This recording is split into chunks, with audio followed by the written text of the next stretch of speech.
Hypertension নিয়ে কিন্তু অনেক ধরনের মিসকনসেপশন রয়েছে, আপনার কাছে একটু জানতে চাই সেগুলো আসলে কি?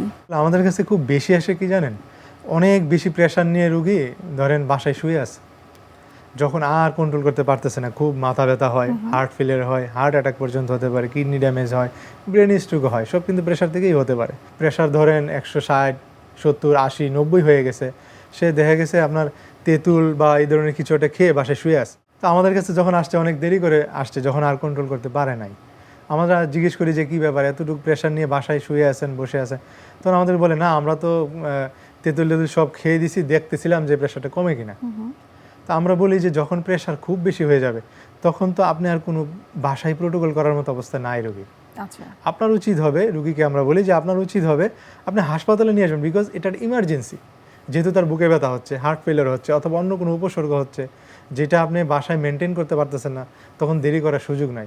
আচ্ছা, যদি আমি একটু মেসেজটা আপনাদের মাধ্যমে দিয়ে দিই যে তেঁতুল বা এগুলাতে প্রেশার অনেক ক্ষেত্রে কমে, এটা কমে, গবেষণা করে দেখা গেছে কমে। আচ্ছা, সেটা কিন্তু আপনার প্রেশার যখন 180 থাকবে, এটাকে নর্মাল আনার ক্ষমতা তার নাই। সেটা হচ্ছে আপনার রুটিন লাইফের একটা পার্ট হিসেবে আপনি টক একটু খেতে পারেন, পার্ট অফ লাইফ।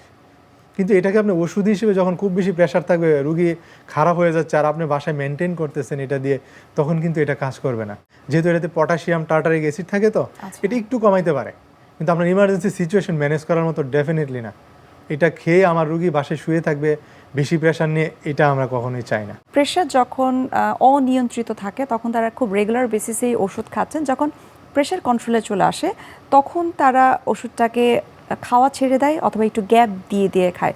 এই বিষয়টা আপনাকে একটু জানতে চাই, এটা কি আসলে স্বাস্থ্যের জন্য ভালো কিনা? আপনাকে আমি একটা গবেষণার রেজাল্ট সম্বন্ধে বলি, তাহলে আপনার অনেকের কনসেপশন ক্লিয়ার হয়ে যাবে।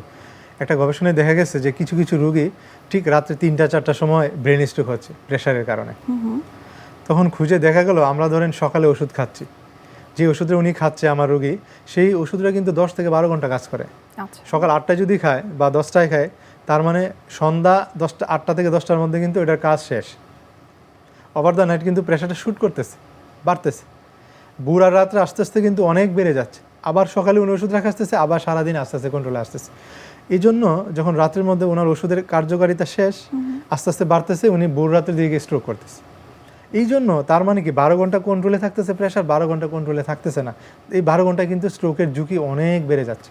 আচ্ছা, তার মানে আমরা যে ওষুধ গ্যাপে গ্যাপে খাচ্ছি, আপনি কিন্তু স্ট্রোকের ঝুঁকি বেড়ে যাচ্ছে। আবার করতেছি কি, আমরা আরেকটা কাজ করি যে রুগীরা বলে যে ওষুধ তো খেলে কমে যাচ্ছে, আবার কি খাবো কিনা। ওষুধ খেলে যদি আপনার প্রেশার কন্ট্রোলে থাকে, তাহলে তো আপনি ওষুধ খেয়েই কন্ট্রোলে রাখবেন, আচ্ছা, আপনি তো বন্ধ করতে পারেন।